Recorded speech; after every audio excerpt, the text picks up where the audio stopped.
meeting terkait perlindungan, pembangunan, dan pengelolaan Pantura Jawa. Hadir pula tadi Menteri Pendidikan Tinggi Sains-Tek, Profesor. Di sini juga hadir Kepala BRIN, Profesor Arief Satria, kemudian Kepala Badan Informasi Geospasial, Bapak Muhammad Arief Syafi'i, para wakil menteri yang mewakili berbagai kementerian dan lembaga, Wamendagri Bu Ripka Haluk, Wamen Agraria dan Tata Ruang Badan Pertanahan Nasional Bapak Osi Dermawan, Wamen Perhubungan Bapak Suntana, Wamen Pan RB Bapak Purwadi Arianto, dan juga Wamen Kehutanan Bapak Rohmat Marzuki, serta para pejabat di berbagai kementerian dan lembaga yang terlibat, termasuk para kepala daerah. Ada 5 provinsi, 20 kabupaten dan 5 kota di Pantura Jawa yang tentu terdampak langsung akibat tantangan dan ancaman alam yang kita hadapi bersama. Ada 2 tekanan yang datang secara bersamaan. Yang pertama adalah terjadinya penurunan permukaan tanah atau land subsidence. Yang kedua, ancaman banjir rob ketika terjadi naiknya permukaan air laut, dan ini tentunya mengancam kehidupan masyarakat di sepanjang pesisir pantai utara Jawa. Kita tahu bahwa Pantura memiliki nilai yang strategis, merupakan koridor ekonomi, koridor industri, koridor transportasi termasuk untuk logistik. Dan cukup banyak sentra-sentra pangan yang juga bisa terancam akibat intrusi air laut. Dalam setiap tahun, jika tidak ada intervensi yang signifikan, bisa terjadi 1 hingga 20 cm penurunan permukaan tanah. Dan terjadi peningkatan air laut tadi. Oleh karena itu, untuk menghadapi ini semua, apalagi kita juga tahu bahwa seringkali banjir itu juga akibat apa yang terjadi di wilayah hulu. Karena misalnya tidak mematuhi tata ruang wilayah yang sudah diatur dengan mengadopsi pendekatan lingkungan yang berkelanjutan. Nah, disinilah urgensi untuk menyelamatkan manusia, termasuk saudara-saudara kita para nelayan yang hidup di pesisir. Ada 17 juta dari 52 juta masyarakat di sekitar Pantura. Dan juga untuk melindungi ekonomi yang berkontribusi terhadap PDB secara nasional itu kurang lebih 23%.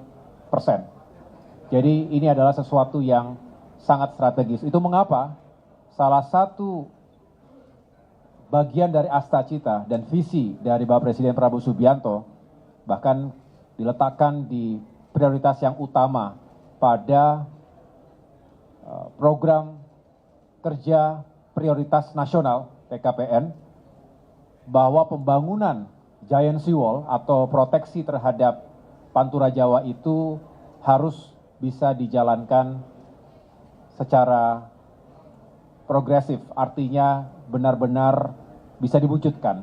Itulah mengapa hadirnya Badan Otorita Pengelola Pantura Jawa BOPPJ pada tanggal 25 Agustus 2025 kita sambut dengan baik sebagai entitas yang bisa mengeksekusi itu semuanya. Tadi merupakan sebuah kick-off meeting untuk mengorkestrasi berbagai kementerian lembaga termasuk pusat dan daerah, dan pada akhirnya nanti berbagai komunitas yang secara langsung dan tidak langsung akan terdampak. Tadi kita membicarakan selain urgensi dan anatomi masalahnya secara jelas, tapi juga strategi dan langkah-langkah yang taktis. Ada beberapa pendekatan. Tentu tidak semua harus dibangun dengan pendekatan infrastruktur keras atau grey solution dari barat hingga timur. Tapi bisa dikombinasikan, bisa menggunakan pendekatan yang hybrid dengan yang lebih alami. Contohnya menggunakan mangrove sebagai penahan natural abrasi dan juga bisa menyerap karbon lebih baik, termasuk bisa digunakan untuk pengembangan ekonomi masyarakat lokal. Jadi konsep ini adalah konsep besar, mengintegrasikan banyak sektor. Oleh karena itu melibatkan banyak pihak dan tidak bisa berdiri sendiri. Kita harus membangun super team agar berjalan dengan efektif, terpadu dari mulai perencanaan, penganggaran. Ingat, ini adalah proyek yang besar, dikatakan mega project, 15 hingga 20 tahun, melibatkan sumber pendanaan yang beragam juga. Tentu tidak hanya dari APBN, tidak hanya dari fiskal kita, tapi juga kombinasi dengan investasi, kerjasama, atau public-private partnership dalam dan luar negeri yang tentunya dalam semangat yang saling menguntungkan. Oleh karena itu, sekali lagi, ini adalah sebuah awalan yang diharapkan bisa kita kawal semangatnya, sekaligus kita bisa menjelaskan kepada masyarakat mengapa ini perlu segera kita lakukan dan segala konsekuensi yang harus kita mitigasi bersama. Akhirnya kami sepakat semua memiliki komitmen.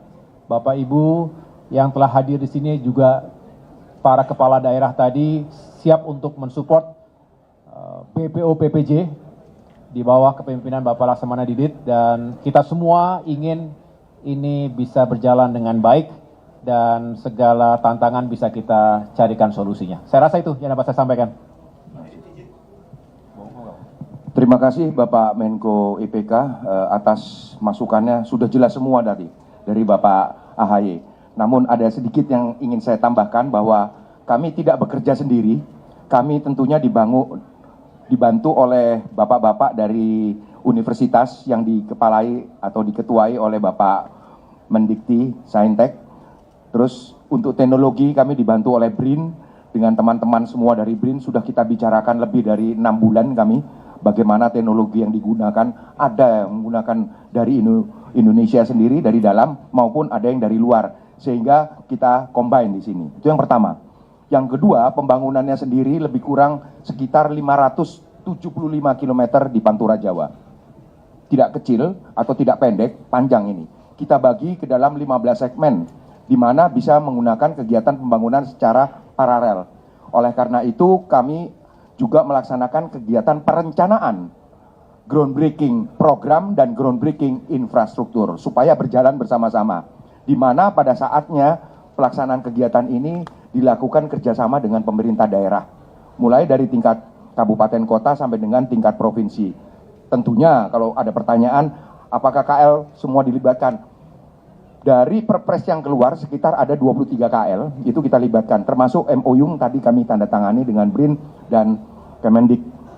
Nah, dengan kondisi seperti itu, 575 tadi tentunya tematik, tidak melulu yang grey, tapi tematik. Bagaimana ke depannya? Ke depannya kita tetap melaksanakan kegiatan perencanaan sesuai tugas kita, bahwa perencanaan, pembangunan, dan pengelolaan dikerjasamakan dengan pemerintah daerah setempat. Tentunya di Pantura Jawa ini bukan hanya pabrik-pabrik, bukan hanya kantor-kantor, tapi ada kehidupan di situ, ada ekosistem dan ekologi. Nah, ekosistem yang terbanyak yaitu nelayan. Nah, inilah yang akan kita kawinkan nanti dengan Kementerian Kelautan Perikanan tentunya, terus Kementerian Desa tentunya, Kementerian Koperasi, dan banyak sekali kegiatan-kegiatan yang masih kita hybridkan dengan Kementerian Kelautan dan Perikanan dan kementerian-kementerian lainnya. Bagaimana perizinannya? Perizinannya untuk di laut kami menggunakan PKPRL yang ada di Kementerian Kelautan dan Perikanan, tentunya juga harus melihat ke ATR BPN, tentunya juga harus melihat hal-hal yang dimiliki oleh kementerian lainnya, sehingga pembangunan ini bisa dapat dilakukan dengan cepat tapi tidak gegabah. Demikian Bapak, terima kasih. Oke, Assalamualaikum warahmatullahi wabarakatuh. Selamat siang, saya Aji dari kantor berita Antara, Pak. Buat Pak Menko sama Pak Didit, pertanyaan yang pertama, tadi kan kita lihat video Pak di awal tentang tanggul laut itu Pak. Apakah itu konsep besar atau memang seperti itu wujud nanti tanggul laut yang akan dibangun? Itu yang pertama. Terus yang kedua, untuk Pak Didit Pak, secara khusus ada usulan dari Menteri PU agar wilayah Pekalongan itu diprioritaskan dalam tahap awal pembangunan Giant Sea Wall, Pak. Apakah Bapak akan mempertimbangkan usulan tersebut? Terima kasih. Saya jawab yang kedua, yes. Itu. Jadi dimasukkan, sekarang kan sudah kita hitung besarannya. untuk Kendal, Semarang, Demak sudah hampir 80% itu perencanaan detailnya. Nah, yang Pekalongan kita sedang melaksanakan mitigasi. Satu, yang kedua tentunya perlu ada investigasi lagi untuk perairannya, pantainya dan lain sebagainya. Tetap kita lakukan sehingga pelaksanaan kegiatan ini bisa dilaksanakan simultan sebetulnya. Makanya kami bangun dengan menggunakan cara 15 segmen. Jadi tidak harus menyambung dari barat ke timur, tapi kondisi-kondisi tertentu mungkin segmen 3 yang menjadi prioritas di Pekalongan atau segmen 4 di lain titik. Nah, itu kita lakukan intervensi di situ dengan catatan tentunya dilakukan sesuai dengan prosedur yang ada. Tuh. Yang berikutnya tentang masalah gambaran besar. Gambaran besar tidak semuanya seperti itu. Tidak semuanya seperti itu. Titik-titik tertentu memang dilakukan proteksi. Mengapa? Karena land subsidence. Paling berat adalah land subsidence. Saya katakan. Kenapa? Karena salah satu diantaranya pemakaian atau penggunaan air tanah yang berlebihan. Nah, dengan kondisi seperti itu kita jaga.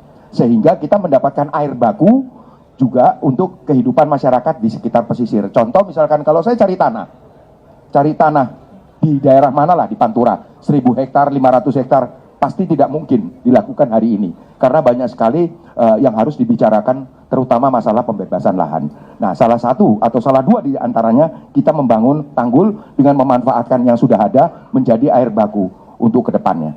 Demikian, terima kasih. Saya Satria Pak dari Investor Kasada ini. Izin Pak, dari KIT Batang kemarin direktur itu menyatakan bahwasanya akan mengekspan lahan baru sekitar 4.000 hektar. Nah, kalau dari Bapak sendiri untuk Jawa Tengah ini sebenarnya butuh berapa area luas lahan sih Pak? Kami tidak melakukan intervensi di darat. Kami melaksanakan kegiatan di laut. Untuk Batang tidak dilakukan. Jadi kita pertemukan nanti untuk tanggul yang ada di sebelah kiri Batang, kita temukan dengan jalan tol Batang. Karena Batang sendiri sudah ada kawasan ekonomi dan kawasan industri. Sehingga masuk lagi ke darat, keluar lagi ke atas. Karena selisih antara permukaan laut dengan darat itu sekitar 8-10 meter di Batang. Oleh karena itu tidak kita lakukan intervensi. Justru yang kita lakukan intervensi adalah yang landai, yang slope-nya 0 sampai 2 cm. 2 derajat. Nah, inilah yang berat. Karena apa? Di daratnya sendiri sudah turun. Sehingga permukaan air laut itu lebih tinggi. Justru itulah yang kita intervensi, ditutup di sini, ini tetap kering, ada pompa yang akan mengeluarkan air. Salah satu diantaranya menggunakan teknologi seperti itu. Sehingga terdapat air baku di sini yang secara alami akan menjadi air tawar. Kira-kira begitu, Pak. Makasih. Makasih ya. Makasih teman-teman.